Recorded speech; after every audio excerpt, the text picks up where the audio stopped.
of all, it's a great honor to introduce the proceedings of this conference here in this prestigious forum, and especially because we are extremely grateful to His Excellency Dr. Talal Abu-Ghazaleh for having been so friendly and generous to host the first meeting, the first conference of the Italian Archaeological Consortium in Jordan.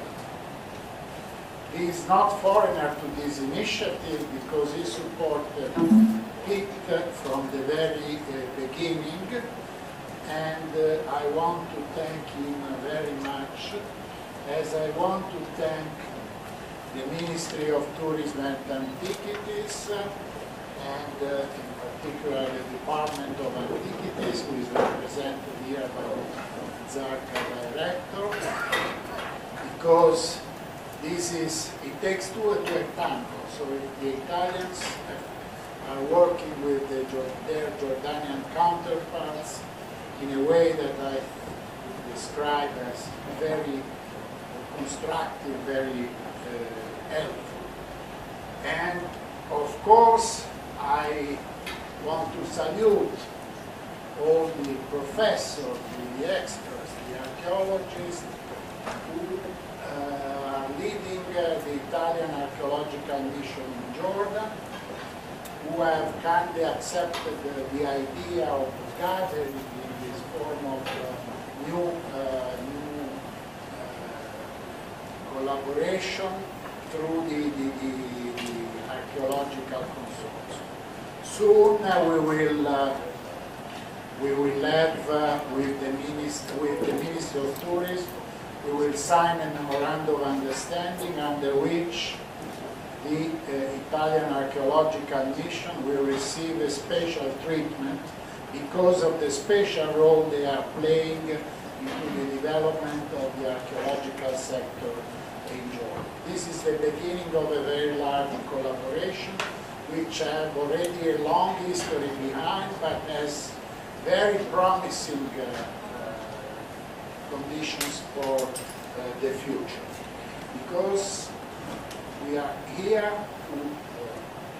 to work together, and we are here to help the country.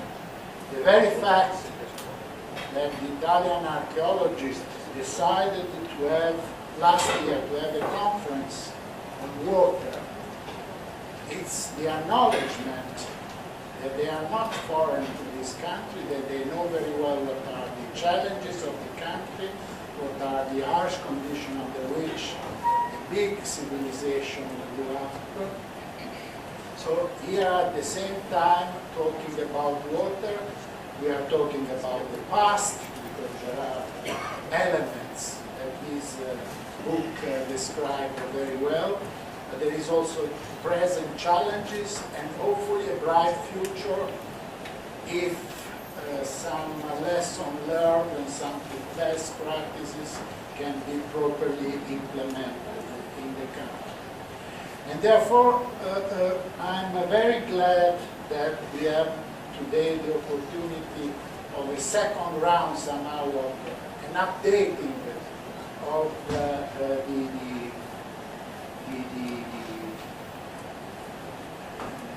text, the contribution that are gathered in this book.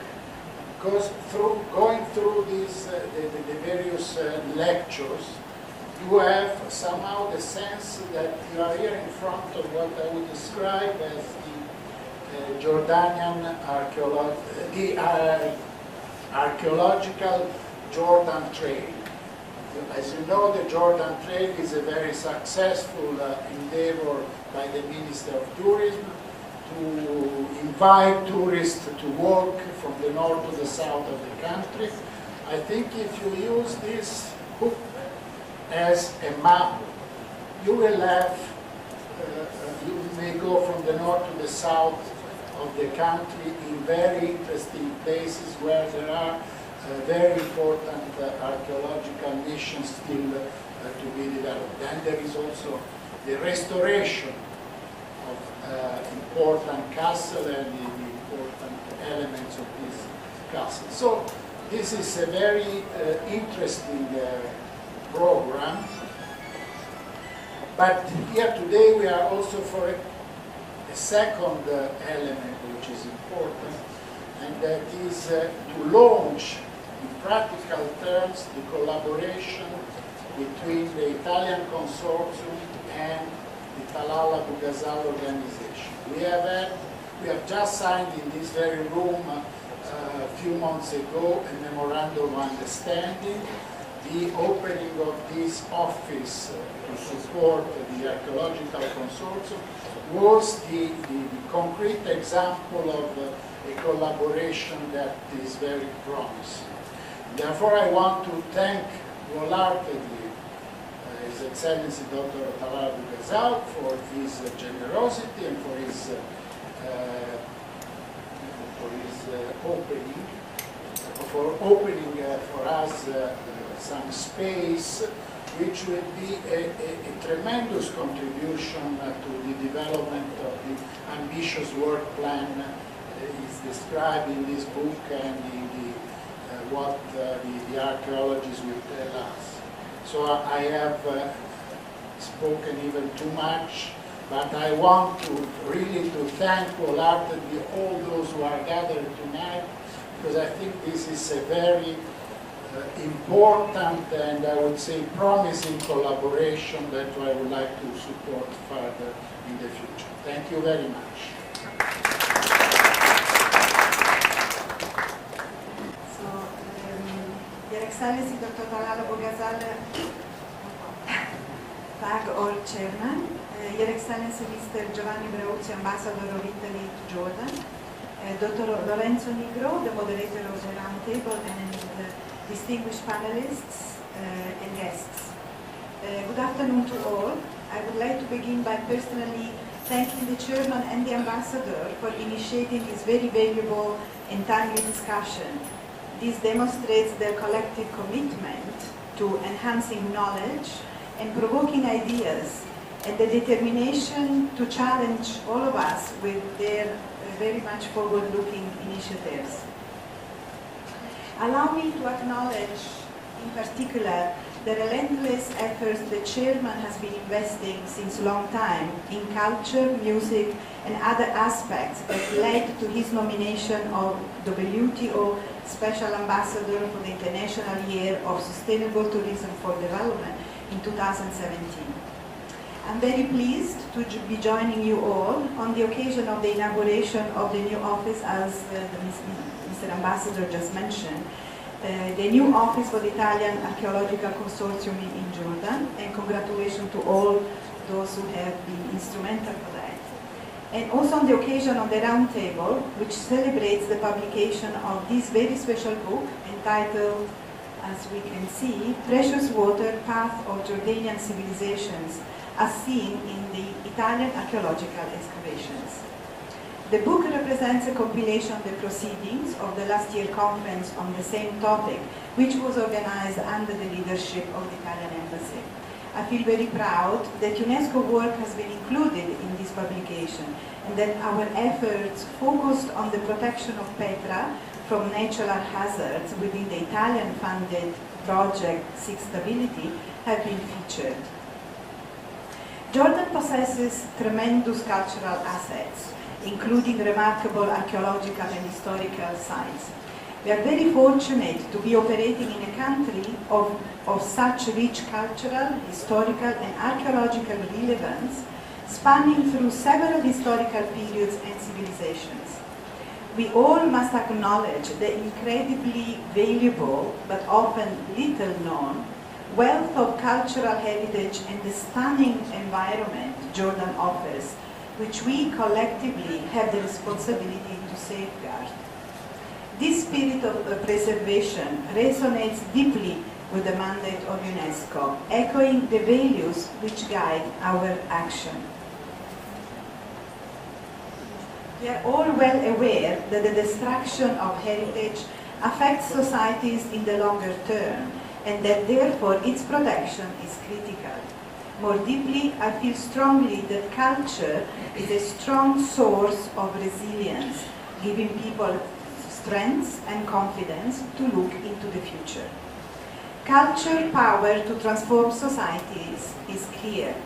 Its diverse manifestations, from our cherished historical monuments and museums to traditional practices and contemporary art forms, enrich everyday lives in countless ways. To that end, heritage constitutes a source of identity and cohesion for communities, while creativity contributes to building open, inclusive, knowledgeable societies. UNESCO Visions includes a society that values and protects cultural heritage through engaging the local communities in its preservation. Heritage represents our legacy from the past. It is what we live with today and what we pass on to future generations. Our cultural and natural heritage are both irreplaceable sources of life and inspiration. And let's remind ourselves that the culture that we all work so hard to preserve also represents a significant driver for sustainable development. In fact, UNESCO believes that no development can be sustainable without a strong cultural dimension. With the introduction of the 2030 Agenda for Sustainable Development, we saw culture referred to specifically for the first time in this international development agenda. This is a major step forward. Sustainability calls for new ways of seeing the world, new ways of thinking, new ways of acting, and new ways of behaving as global citizens. True and lasting sustainability can only be achieved if individuals and societies change the way they think and act. We must strive to ensure a resilient and prosperous Jordan, safeguarding development gains, addressing the increased pressures on resources, infrastructure and services across the country, and systematically working to reduce all forms of inequality. And culture is the strongest allies we could possibly have. Thank you. Thank you. I want to start by welcoming the panelists.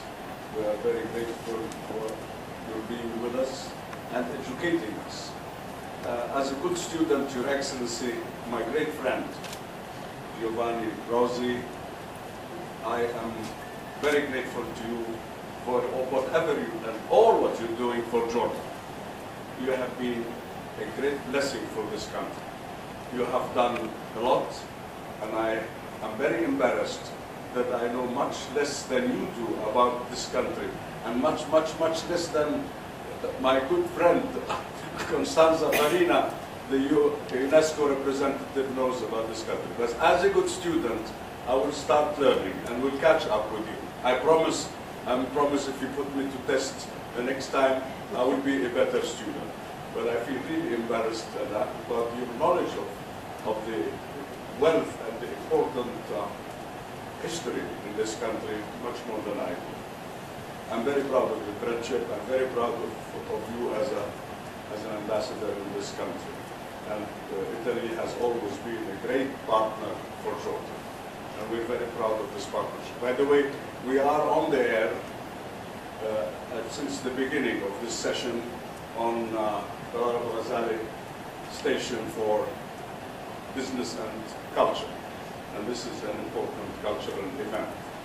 And it's on frequency 102.07.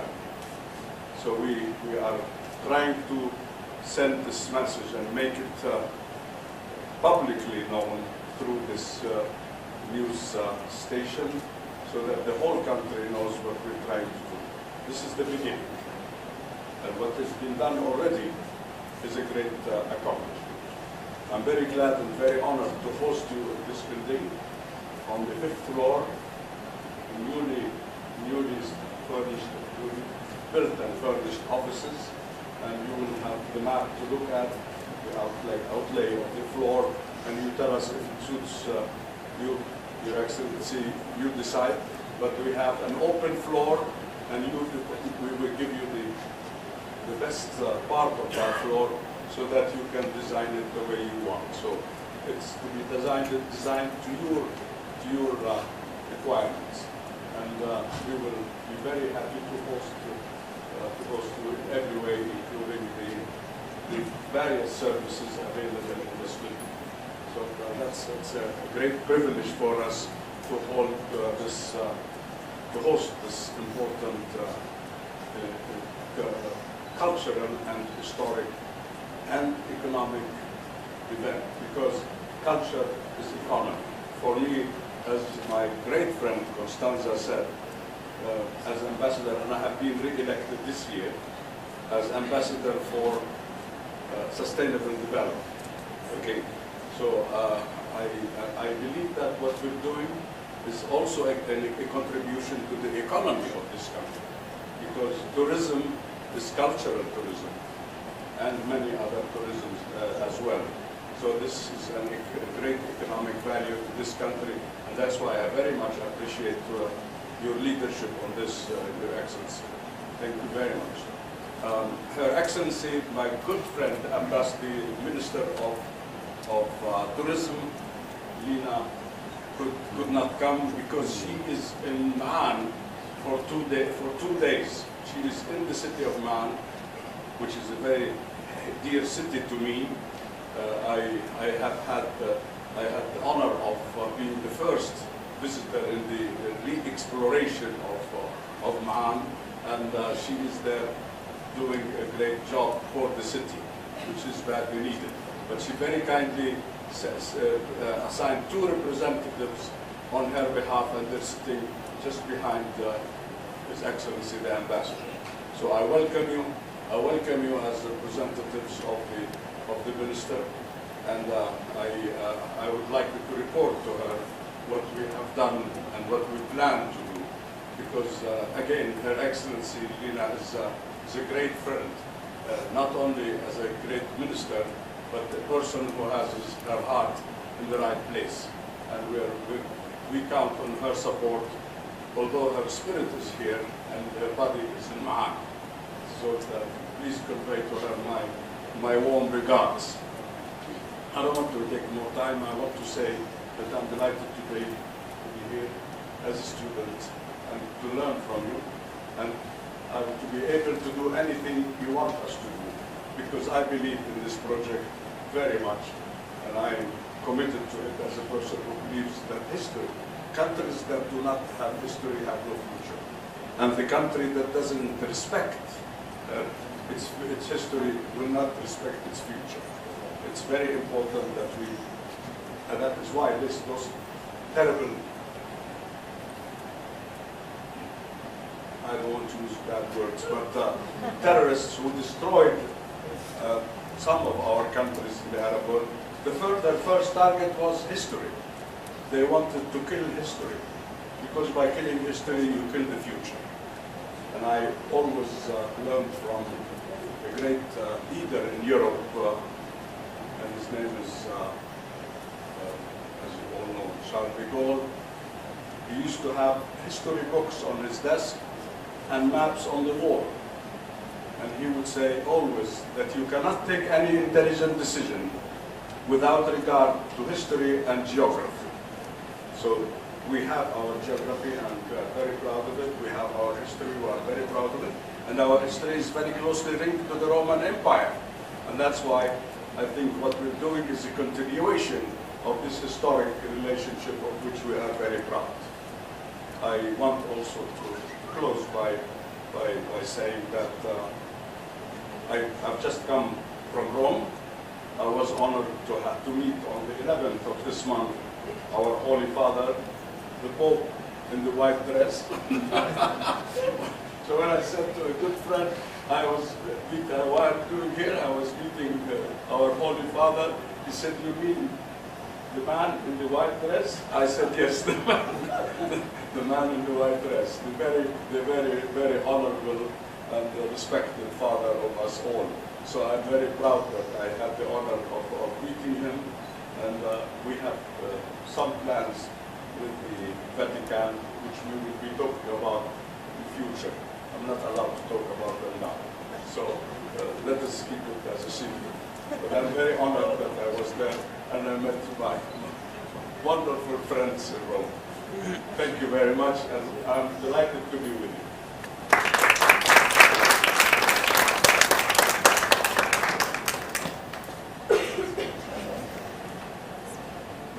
Excellencies, sorry for grouping you, but I want to go faster. And of course for Sapienza University of Rome, it has been a great honor to be the guest of the first step of this consortium. Because our first endeavor was the publication of our first meeting. So this is really the first outcome of our joint enterprises. And it is really amazing what you have done. I mean, His Excellency, the Ambassador of Italy, and you, Talal, with your hospitality, giving us a seat where we can work together. And of course, our major concern is the protection of the antiquities of this beautiful country. And without any distinction for epoch or other that's very important for us, and it was said by His Excellency the Ambassador, this book is a truth because there are a variety of approaches and a variety of opinions which are under the scope of our investigation, and we start from, let's say, pure archaeologists up to the strategic field of restoration, preservation, valorization of the cultural heritage. And basically archaeology, I'm concerned about archaeology because archaeology is really the physical remains which we are losing every day. So our effort is like to build up a dam to protect them from the attack which is arriving from everywhere.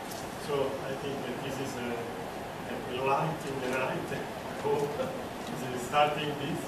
And there is another reason that I would like to mention, that is that it's really in my career, it's the first time that I see different scholars with different approaches to stay together for a common goal without any other reason that pursuing this goal. And there are often, especially in archaeology, these problems are personalities, or there is a confusion between what you find and yourself. It's not exactly the same. And so this is really an example, and I have to say that the UNESCO fair this year has given much more funding to all of us. And I think it was like a prize that they gave us. I don't know if this is the merit of the ambassador, but it's not such a big amount of money. It's some, which kind of money we are doing, but it's important because it's a symbol that our joint efforts have been in some ways recognized. And so that's the many reasons for which we are very proud. And of course, as a scholar, I have to say that first of all, we were able, and thanks to you, to publish it in this 1 year. And I have, of course, to mention Elisabetta Gallo, who was the member of the editorial board of our journal, with this strange name, it is Rosbach, who did the major effort for having this final result. And then, of course, it was good. So, first of all, since today we will deliver the PDF copies, so everybody could read it, because I'm sure there is no more people reading the paperback, the paper copy, but in any case, please distribute it because it's full of interesting insights. And it is updated in 2016. So I just included into the book the picture of the day where the agreement was signed for the beginning of the consortium.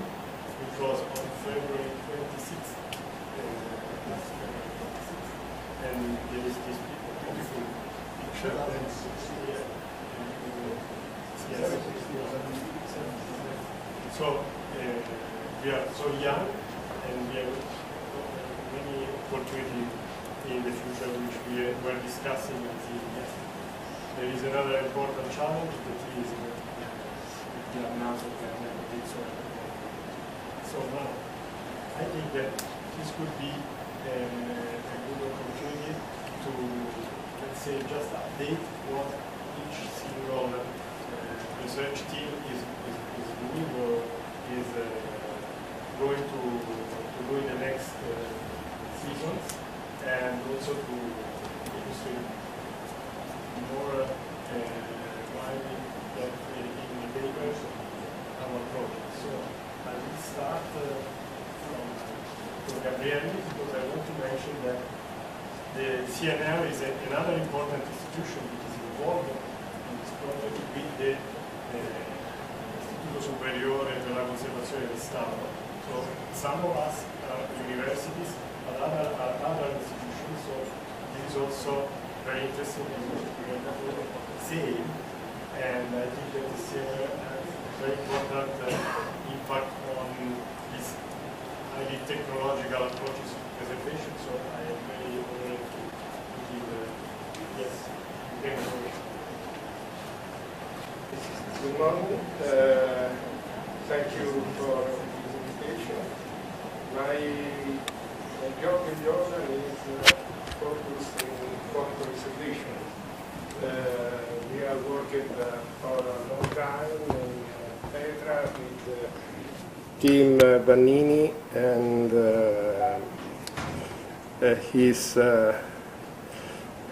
the other team was in the time Professor Roberto Franchi. We are working a long time for conservation. This is the work in the volume for conservation the tomb in Petra. But my project now is Asas.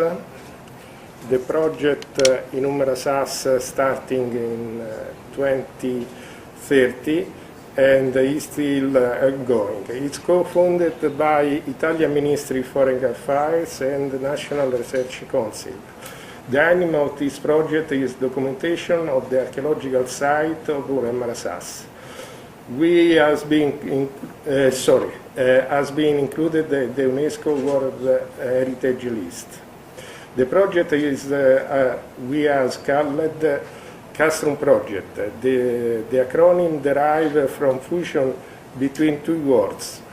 The Castrum Mefa is the ancient name of the city, the toponym of the city, and Castrum like military fortification inside the archaeological area. The chronology of this site starts from Roma, Byzantine, early Muslim. In the site also has 16 churches, some with well-preservation mosaic floor.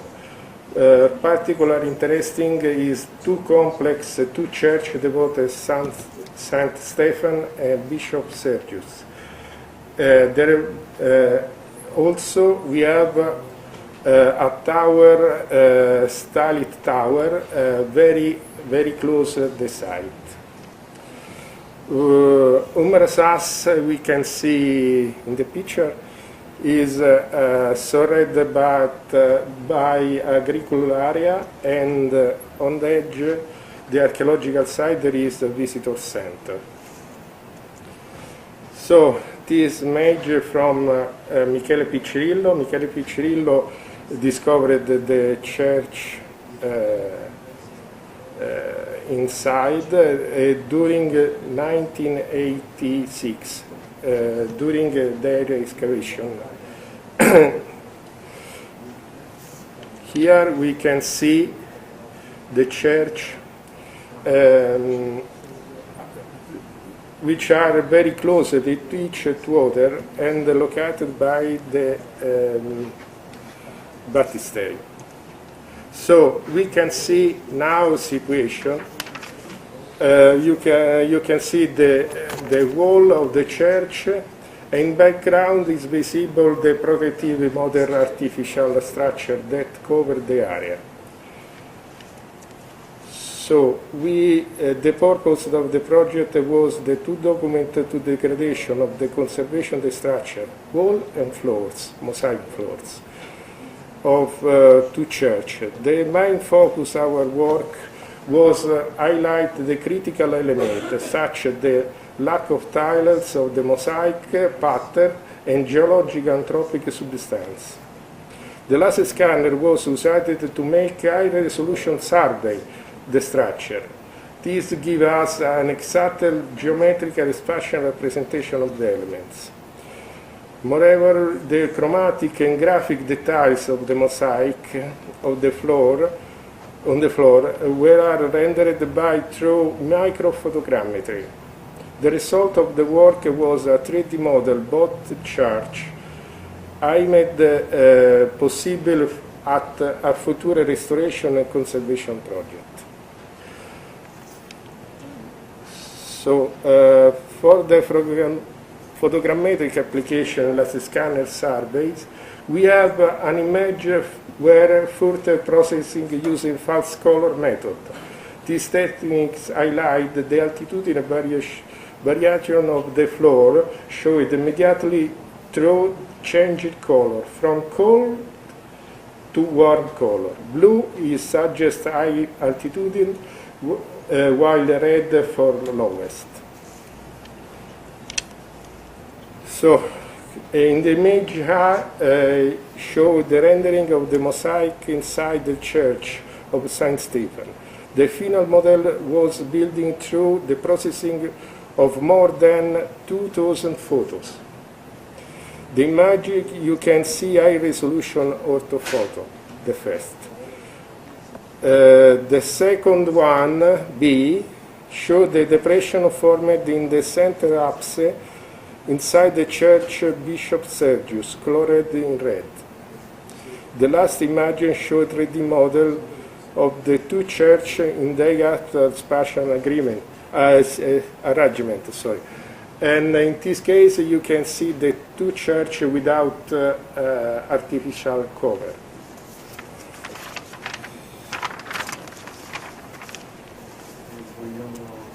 Sì, just solo un momento.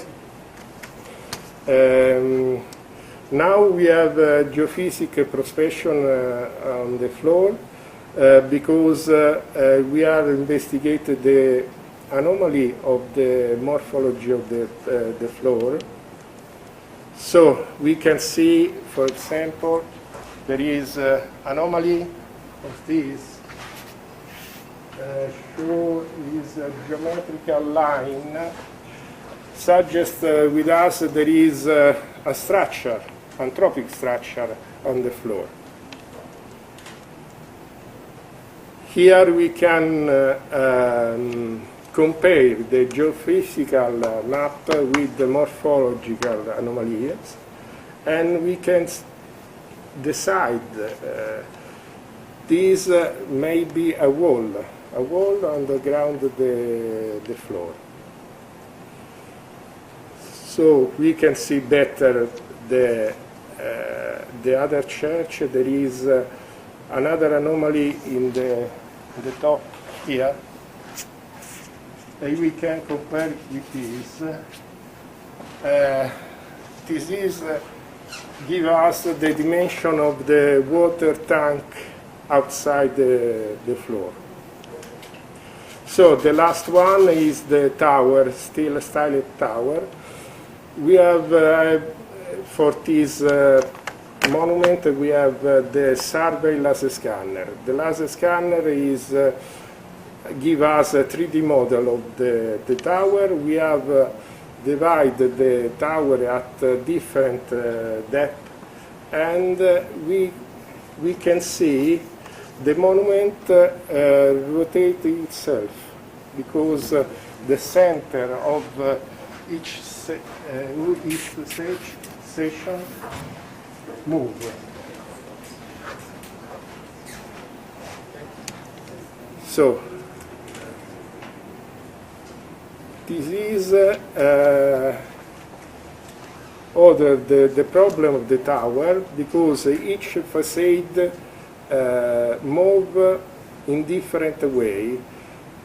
This say us the tower is open and maybe in the future collapse.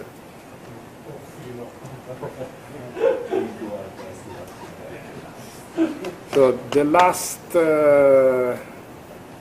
our idea is create a GIS of the monument, not of the site, but only the monument.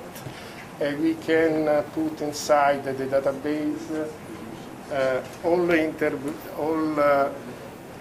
information, the artistic historical description to degradation of material degradation, geophysical information, and so on.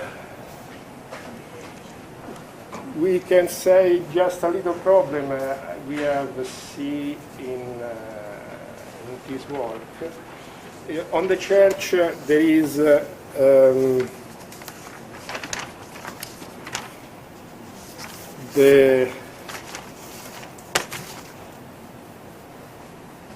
the first artificial cover that project, they protect the site from action atmospheric agents, has become a shield for the birds, while dropping fall on the basalt. This is the first problem. The second problem is the strong wind that affected the area produce a vibration on the artificial cover, consequently causes shaking on the archaeological structure. We suggest, so there is another problem. Very often there is animal inside the church, like sheep. This is causes risk for damaging the mosaic. So, thank you very much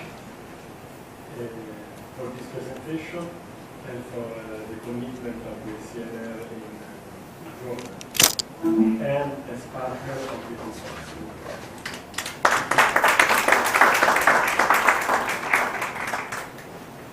And now we can ask you, Architect Giorgio Sobrano, to illustrate the project of the ESCM. I'm sorry.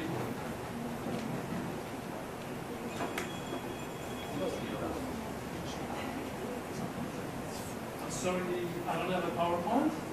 I'll just tell you some news about our projects here in Jordan. We work in Zairana since 2010 on the restoration of the wall paintings of the Maya Castle. It's a very, very long work because it's intensive work, so it is slow, of course. But fortunately, this year we had the opportunity to do two campaigns, one in spring and one now in autumn, which is now ongoing,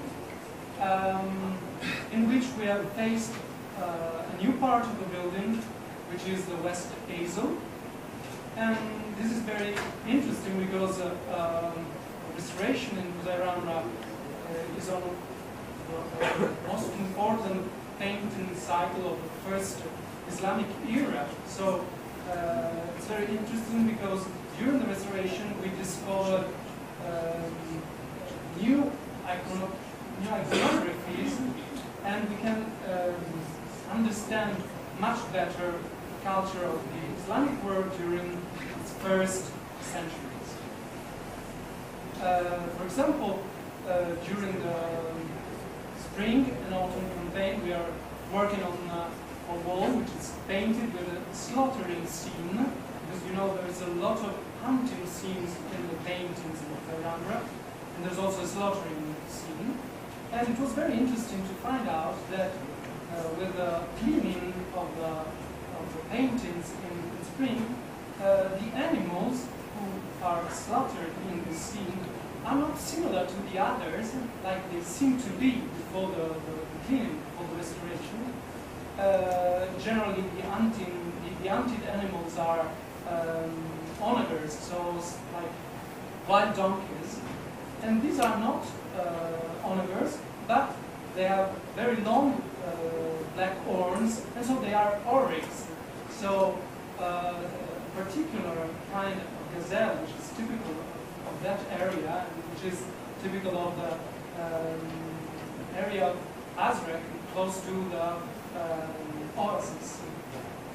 So this is very interesting, and we were very lucky because the World Monument Fund has contributed to restoration this year, allowing us to hire 2 more conservators. So the work is going on a little bit quicker than generally. For what concerns the second work site, it's quite a new one, because we got involved in this work site just in May, and we've been working from May since till the end of September. And it's the conservation of a new discovered Roman tomb in Beitras, close to Crete. The tomb was discovered in November, so less than 1 year ago. And since the very first days, the tomb appeared to be one of the greatest discoveries of Roman age in Jordan in the last decades. The tomb was carved underground and is around 30 square meters. It was probably of the 2nd century AD and is completely covered with frescoes. Frescoes are very well preserved, and the iconography of these frescoes is very particular, with several different themes depicted. Many are connected to the foundation of the city, probably, and the Capitolias, nowadays Beitras, was founded at the end of the 1st century AD, so it's very interesting, the relationship between the history of the city, which is not well known, and the representations on the walls of these tombs. Others are, for example, in the ceiling, there is a very beautiful seascape with mermaids and tritons and sea monsters, which is very interesting. A zodiac in the center, and other melodic landscape on one of the walls. So it's very, very interesting and varied. The conservation has just started. We have been working for almost 5 months on the first phase, which means to put in safe the frescoes, which were well preserved, but as you can imagine, the changing in the microclimate underground could affect the conservation of this painting. So it was very important to act immediately to fix what we can fix. And thanks to USA chef, we will work in spring on the restoration of the paintings and themselves. So I hope to get back here in spring to show you the new steps of this conservation works that involve our work sites. Thank you much. Thank you very much for this very moving discovery. It's really fresh information, so thank you very much. And of course, this is a very important period in history of art. It's the last century of the Roman Empire and the beginning of a new style. So we can add this to the famous tombs in Palmyra, tomb of the three brothers, which is very famous. I don't know if it exists still, but this is very, really interesting. So now we can have Giorgia Cesaro from the UNESCO office in Jordan, who was involved in a very important project for protecting Petra, and now I think that she will give us much more insight into the work of UNESCO in Jordan with respect to Costanza.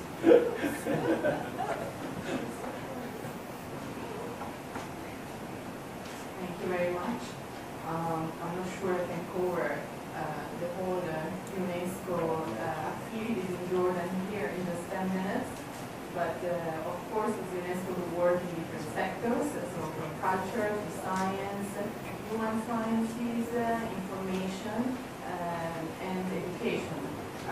Sorry, I'm here to focus on the cultural activities specifically, and on the activities we carry out in Petra. When you will have the chance to read this publication, you will see that we're focusing on a project, the Sixth Ability Project, that has been implemented in Petra since 2012, thanks to the support, the general support of the Italian Development Cooperation that funded it since 2012. We are now on the first phase of implementation.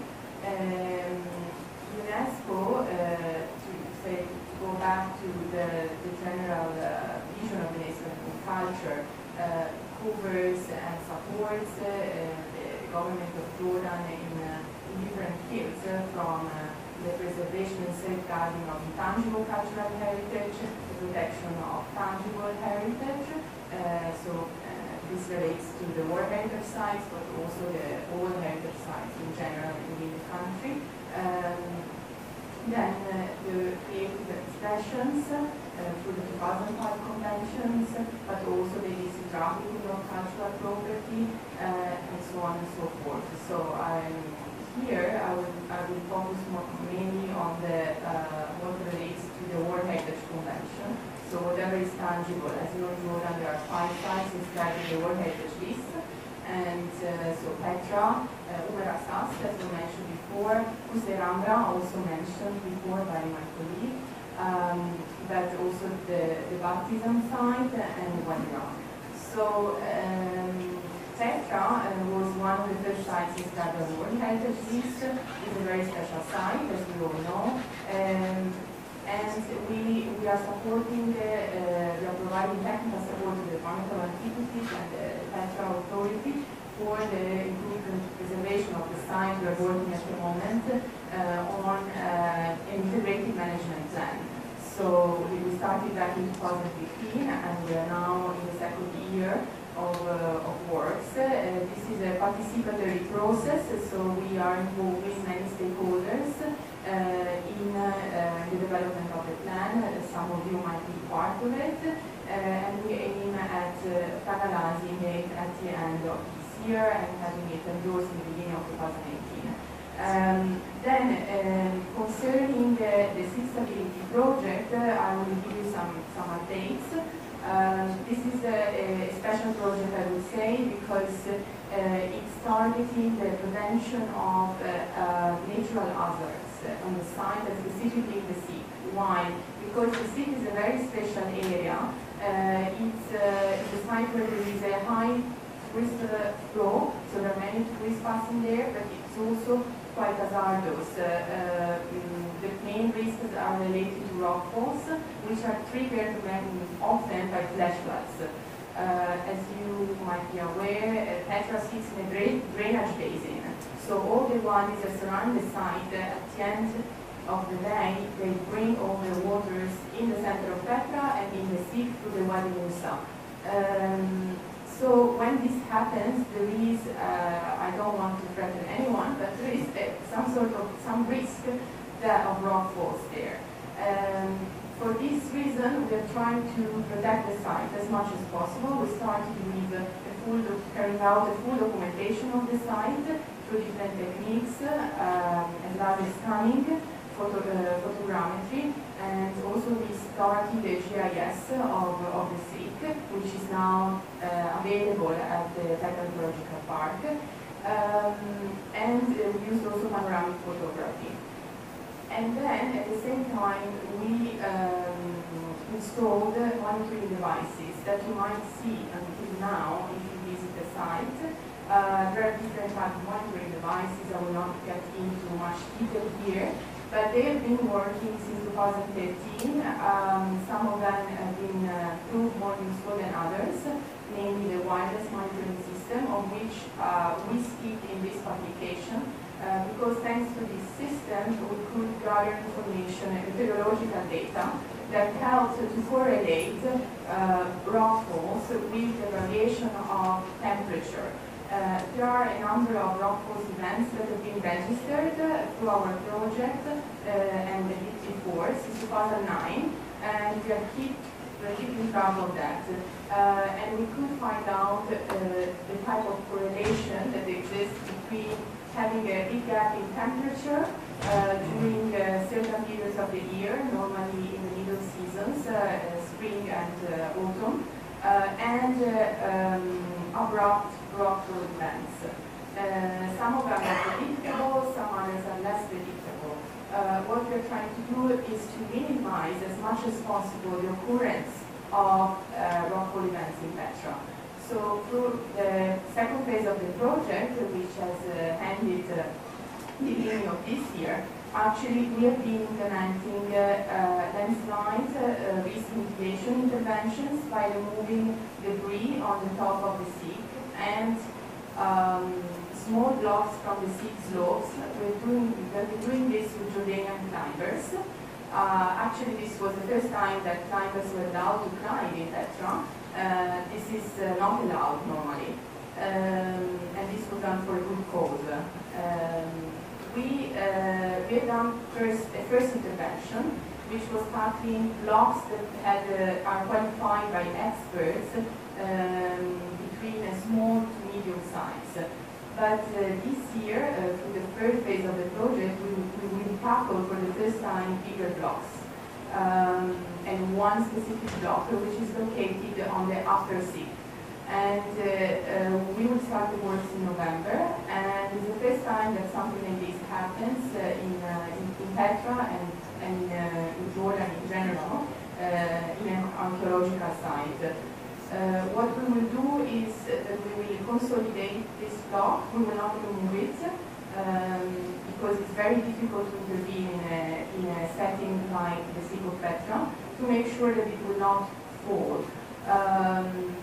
We found, of course, before conducting this, before implementing the works, we have been doing a thorough feasibility study to identify those blocks that are considered to be more unstable and could fall if there is a triggering event. And this could be a flash flood, a strong flash flood, it could be an earthquake. So of course we can't prevent earthquakes, but we can prevent the impact of earthquakes on the site. So this is part of the plan. The second part of the plan is the development of a disaster risk plan for the Archaeological Park, that at the moment is not there. We are working on that. We have a committee on risk management, and that involves also Jordan Civil Defense. And we are aiming at having also this developed in the beginning of next year, together with the management plan. In parallel, we are trying to train as much as possible Jordanian staff and the local community to make aware the local community about the risks that can be faced at site in order for them to be prepared and to accommodate their behavior to the specific site where they live. So I think I have to stop. Yes. Okay, so this was an overview. Sorry. Thank you. Thank you very much. Thank you for recording training, which is something that we see the consortium involved in the near future, I hope. It is our main activity as a university. And of course, I have to say that I'm very proud that there are so many Italians in these United Nations agencies, but I hope I don't say something diplomatically not completely fair, but I think that Italy always backs these United Nations institution, so it's very important to work at this network with you. So thank you very much for being with us. And now is the time of the University of Florence, which has a distinguished tradition in Jordan, in the archaeology, and Professor Michele Busciotti also on behalf of our friend Guido Vannini, who unfortunately could not be here. So Michele, it's your time. Thank you. Excellencies, dear colleagues and distinguished guests, good afternoon. Well, my purpose of the presentation today here is to try and couple the research that the University of Florence is carrying out in Jordan since 30 years, and also what Professor Lorenzo Nigro anticipated in this first talk. So a new task that could be seen as a task of the consortium, and not only of the consortium, which is the organization of the forthcoming International Conference on the History and Archaeology of Jordan in 2019 in Florence. So I would like to share with the audience some reflections that as a host of the conference, so the University of Florence, we have started to develop with the Department of Antiquity of Jordan, with the Italian Embassy and the Italian Consortium, also in order to respond to the suggestion and objectives given to the forthcoming ICHH conference by His Royal Highness Prince Hassan bin Talal and His Royal Highness Princess Sumaya bin Hassan in the last event of the ICHH here in Amman, which was very successful, and that we hope as Italian to renew in the success of this edition. So, well, my point of view is, of course, of somebody of an archaeology studying the Mediterranean Middle Ages. This is a short map, a brief map of some of the Euro-Mediterranean projects directed by the Chair of Medieval Archaeology of Florence University, whose director is Guido Vannini, who apologizes for not being here today. And one of the themes that we are somehow working on since several years is the evaluation of the historical frontiers of Jordan as structure of world history, not just Jordanian history or Mediterranean history, but more in general of world history. We can see it very well if we take a look to the macro historical frontiers in southern Jordan, that Jordan was really a door, a gate to the Mediterranean and to the Fertile Crescent during Nabatean, Roman, Abbasid, Fatimid and medieval periods, with changes, of course, in the structure of this type of frontier. As a medievalist, the medieval frontier has a lot to do with giving birth to collective territorial identities, because in the Middle Ages we have very weak central powers, and so frontier lands had to support themselves. And so this brought to the birth of a very strong interdependence between the social components of local societies that in a way provided the ground for developing frontier identities. And here we have, for example, some of the medieval frontiers in southern Jordan, and how they were first exploited in the Middle Ages by the Latin lords, the so-called Crusaders, that built a system of forts surrounding the fertile lands in order to control the traffic between Syria and Egypt and Iraq, for instance. The outcome of it, so what we can consider an outcome of this frontier society, is, for instance, the site of Shobak, that was a central site in southern Jordan after the Crusades for the Ayyubid and also for the Mamluks. And we have archaeological example of a frontier society culturally really integrated without interruption between the 12th and the 14th century. And this type of society was characterized by a very deep cultural mediation that can be still understood by historical and archaeological documentation. These are two artifacts of Islamic period, the Ayyubid lintel of the Shobak Palace and an amphora of Mamluk period, that show the use of both Islamic and Christian patterns in the same objects, which is really a measure of cultural integration. So this is,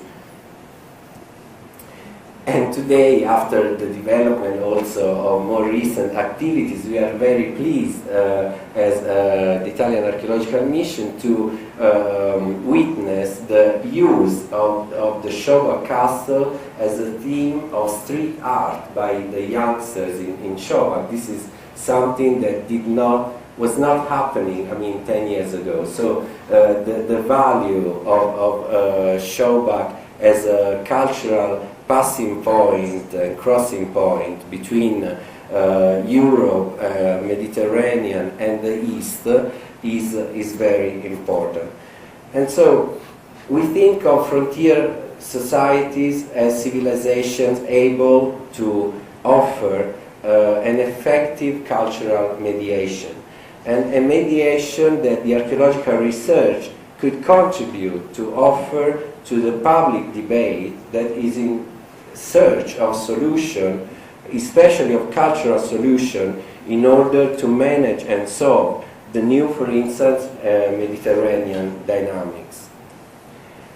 So the project for the 14th Aishaj in 2019 would like to offer the contribution of the scientific community, the international scientific community who's investigating the history and the archaeology of Jordan, to those who seek solutions also for contemporary problems with a public archaeology approach. And coming from Italy, we know very well what is the wealth of cultural heritage that frontiers can produce. For instance, Italy was a politically divided country between the 6th or the 5th and the 19th century.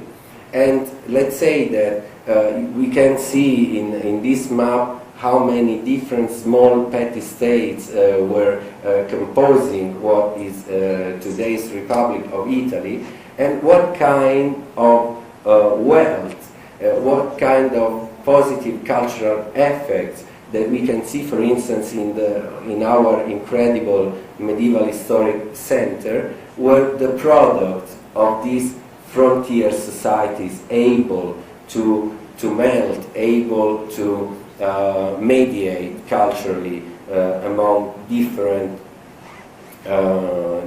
sources.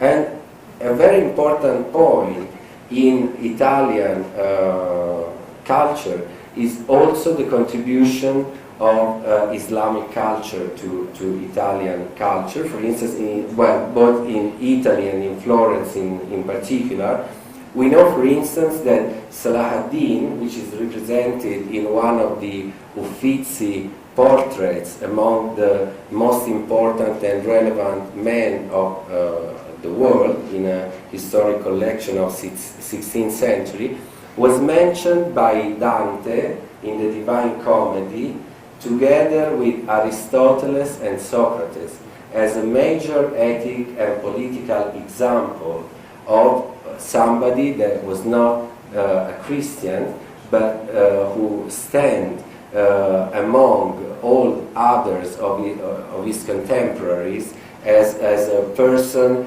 of great and deep ethic teachings. And to the right, this is something concerning Islamic science. This is a very recent discovery by our colleagues from Pisa University. It is a 12th century Qibla finder.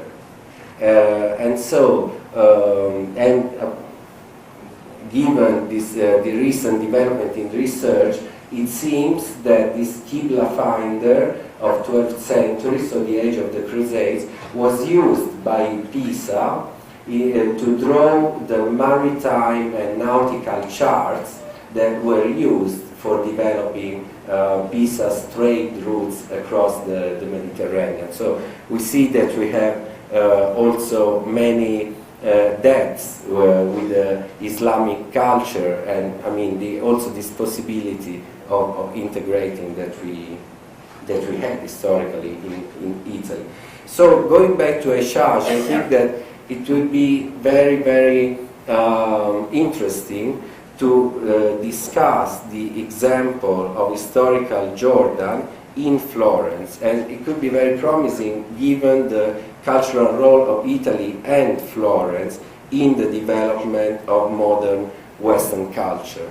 So this is the first announcement of the ICHAJ conference, which will be held between the 8th and the 12th of January in 2019 in Florence, Italy. We will be the host, the organizer, and scientific direction will be of the Department of Antiquities of Jordan, and the organizer, together with the University of Florence, will be the Consorzio Archeologico Italiano in Jordan, and so most of the colleagues that are seated with us today.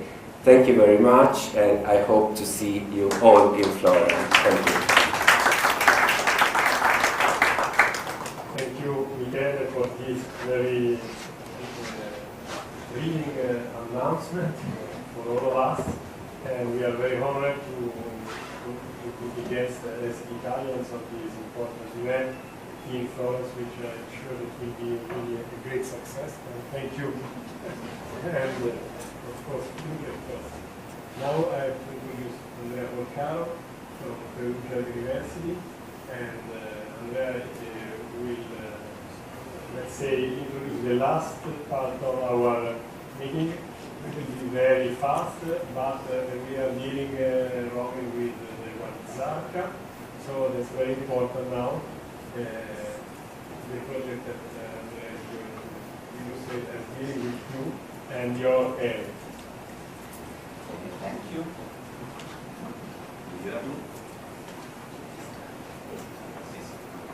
First of all, I want to thank you, our ambassador, His Excellency Brauzzi, for the big effort in sustaining the Italian Archaeological Consortium. That is really a great goal that all of us reached this year. Secondly, I want to thank, of course, the Talal Abu-Ghazaleh organization for the organization of this event, and of course Professor Lorenzo for the effort take care of the publication book. And I want to say that I'm really happy to say that I start my archaeological work here in Jordan with Professor Lorenzo, and I have the fortune to work with him for some years in the past. It was one of the most formative periods for me in the archaeological arena. So I want to talk to you about Jebel al-Mutawak, that is a site located in the Zarqa region, in particular along the Wadi Zarqa River. Is a very large site, a settlement made of encircled by a stone wall and surrounded by hundreds of dolmens. In particular, this is one of the main importance of the site, to have this large megalithic necropolis preserved. The site is dated to the second half of the 4th millennium BC. This is a period really important for Jordan, but also for all the southern Levant, because it's a period between the collapse of the late Chalcolithic societies and the start, the beginning of urbanization and the first siege, such as Talal Abu-Ghazaleh. Many colleagues calling in the past this period transitional, but I prefer... Century. Sorry? What century? Is the 4th millennium BC. So the second half of the 4th millennium BC. Yes, very ancient, but it's quite well preserved. This is very important. Why is important this period, so ancient, of the Jordanian history? Because it's a formative period of urbanization. In this period, people learn how to go from the village life toward a new urban model. So if we want to understand the motivation behind the goal of the urbanization, we must study carefully this period. And Jebel al-Mutawwaq is a fantastic site for this because it is well preserved. It's one of the largest sites, I think, in Jordan for this period. We don't have imposing architecture of later phases. So we can see the site as it was abandoned many centuries ago, without any further construction. This is very important. The project is not just Italian, I must say this, it's very important. It's an Italian-Spanish project between my university, Perugia University, and Pontificia Facultad San Esteban of Salamanca, needed by my colleagues, one of these. The site was excavated for many years by the Spanish expedition that finished for the loss of his director, Professor Suarez. We restarted the excavation of the site in 2012, so now it's 5 years that we are excavating the site. Till now, we concentrated, as you can read in the book, the article we wrote, our excavation in the dolmen field and in some sector of the village where some structure, not private structure like dwellings or houses, but public structure are clearly visible. And this is a main scientific interest for us. Because in such ancient period, the possibility to study public structure used not for a single family, but for all the city, is very important for the things that I told you before, understanding the born of the urbanization as the thing. So briefly, I want just to inform you about what next in Jebel al-Mutawwaq. After 5 years of excavation, finally we are preparing a publication, a book about our work that I hope to have published with Precox. I think it's quite good English publishing. And it's very important because we must present the public not only our work of these 5 years, but also the work of our Spanish colleague in the past, in particularly about a structure named the Temple of the Serpent, a name that is called like that because they found a lot of large jars and snakes applied on the shoulder, so they call it the Temple of the Snakes. Of course, we don't know whose day is worshipped inside. This is just an archaeological funny name. But the mayor of the pottery of this temple was never published. So we see this new book that we are preparing as an important goal. Of course, we want to continue the excavation, in particular in the next season, that I hope will be in the next spring. We want to enlarge the excavation area inside the village and hopefully also continues the excavation of the dolmens. Jordan is full of dolmens. You can see dolmens everywhere. But dolmens are disappearing now for the expansion of the cities, for the quarries, for many reasons.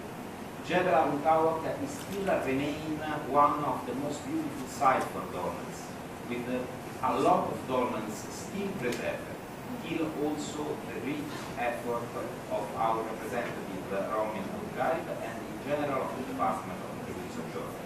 But more has to be done. So we must start to think also to preservation of these big monuments. So these are the main goals that we have for the future. Of course, the important thing is also to have a clear picture of the village of Jebel Al-Mutawwaq in order to understand if there is social complexity inside or not, if there is some difference between area inside the village. So mainly are important scientific goals for us and for the study of this period, the early Bronze Age 1, that as I said is not so much excavated in the southern Levant, but it must, if you want to understand the beginning of our life, that is the urban life inside the city. Thank you. Thank you, Andrea, for this. Thank you, Andrea, for this very clear presentation of the finds and for launching my own paper, which is the prosecution of the story. And I beg your pardon, I take you some minutes, but I just want to drive your attention on this site that is known as Khirbet al-Badrawi. That is, if I find it,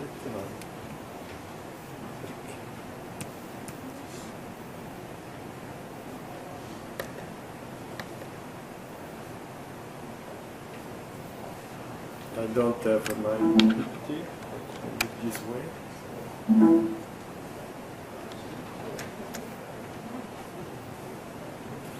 Ecco qua. And of course, everybody of you knows this site, I hope, except His Excellency. But I would like to show what is this site. This site is some kilometers far away from Jebel Mutawwaq.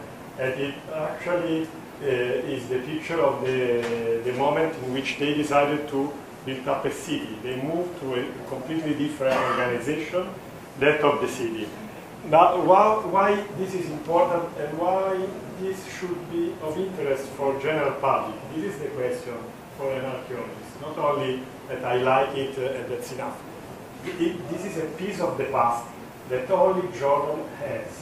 While the Roman temple you can find everywhere in the Mediterranean, this past is only preserved here, and especially in this Wadi Zaka, which is a very important river, because in the valley of the Zaka River we found not only Batrawi, but also Jebel Mutawwaq, and nowadays at the foot of Jebel Mutawwaq there is a very amazing Neolithic site which is called Khrizan. And this site, which has been recently discovered, complete the picture, because you have the Neolithic, then the premises of the urbanization, and then the jump to the city. The city, to build up a city at that time meant, of course, I want to stress there are at least 5 or 6 cities in Jordan of that time. That is the 3rd millennium BC, the time of the pyramids, for being explicit, of the old kingdom in Egypt, and the site was controlling a ford over the river, through the river, and it has, let's say, a small kingdom, and of course the basic resources were coming from the valley under the site. It was also a crossroad, and a crossroad also at a long distance trail, as we have seen by finds. So now I would like to skip the first part of this, you see, of this general introduction, which concerned, of course, these very annoying things of archaeology, that is chronology, and we go through the gate of the city, which was of course a gate built up for donkeys. And I have to say that in respect of this PowerPoint, we have found another much greater gate, which we are digging now in these days. So I don't know exactly what is the shape of the new gate, which is bigger, and what is inside the gate, which is very important because the gate in antiquity was really a public place. It was the place of the market, it was the place where the laws were presented to the population, to the inhabitants of the city. So it's something very intriguing to dig these layers, and I think that it will take more than 1 year. But there is also a temple which was to be seen from all the area of the nowadays city of Zarqa, because it was on the tip of the site, and unfortunately it was very badly preserved, but its shape, its plan is exactly the same, known from many other temples, starting from the temple of the serpents in Mutawa, which is the ancestor, and moving to other sites such as Etel in Palestine and Babedra. This is a view of how the site looks like, but you can imagine that it is like a very small, not so small, Pompeii of the third millennium, because there are spots in which the city walls and the walls are preserved up to 4 meters. So it's really amazing. We, for example, discovered for the first time the staircases leading on top of the city wall. Here is the sample. You see, these staircases are built in the 3rd millennium BC, like they are in the castles of the desert, with the same technique of these blocks protruding from the wall. So this is really amazing. This was really surprising for us. Then I want to jump the fortifications, because they are so many, so complicated that can be, and to go straight to the palace, because the major discovery, no, what happened? The major discovery was a palace, the palace of the king, and the palace was full of finds. No, vabbè, niente, sorry, scusate, I pressed the wrong button. Che devo fare ora? Qua.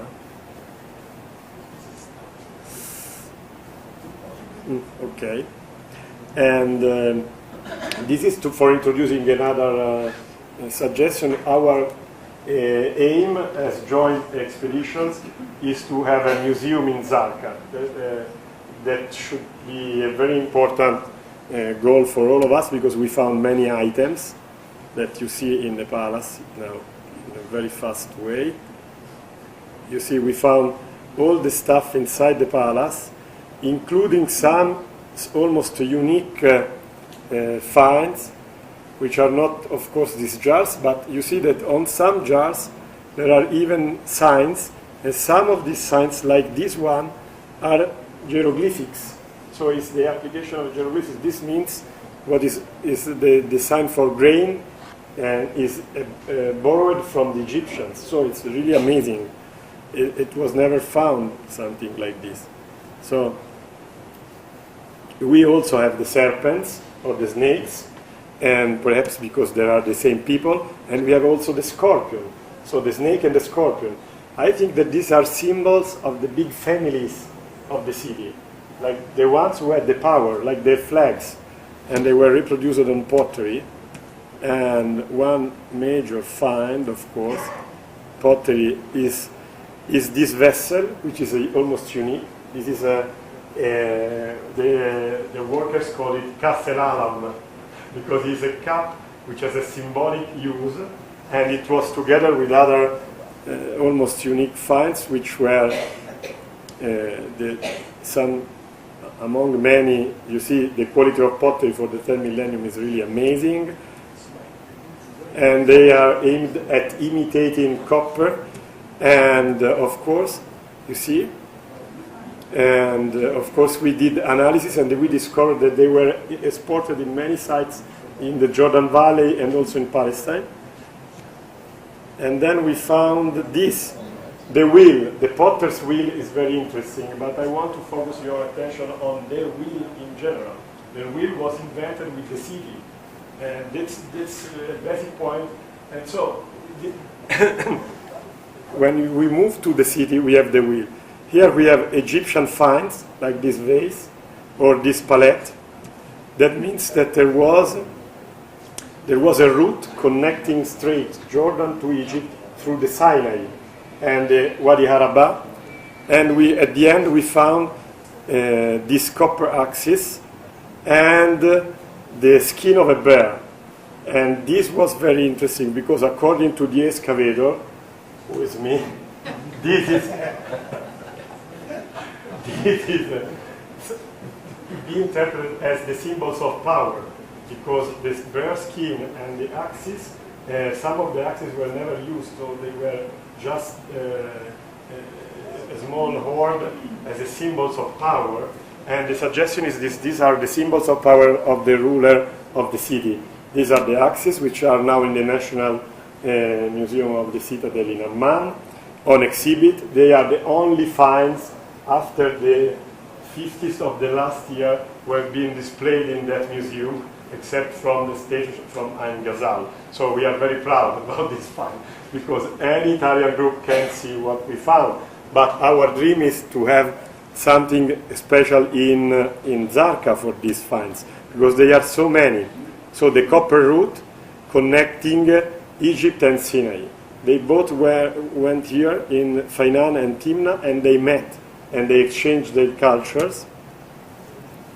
And there is also evidence, if you see, this is an Egyptian site on the left, and the other is Batrawi. You see that the building technique of the city wall is the same. So there was something shared by the two, and you see the finds. This is only one room of the palace. So please help us to have our dream. And I would just want to show the last amazing find, that is a necklace. Ecco, this was the day that we found. The students called me saying, yes, many years ago. Not because we found this necklace. Actually, we found the beads, but some of the beads had a copper string inside. So this was the clue to be able to reconstruct the whole necklace. Yes, it was really, and the central bead is an amethyst. That is one that you can only get from Egypt. There is no other place, so it's sure that there was this contact. And of course, all these things are published in very boring articles that you can find only on the web, but if you want to read, you can read it. And then there are so many finds.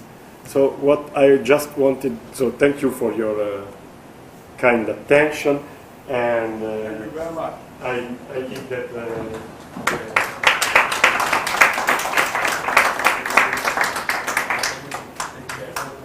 yes, the time is over, so we take the photo, but please let us to thank again you and His Excellency the Ambassador for his beautiful initiative to have the consortium alive and working starting from this seat. Thank you very much.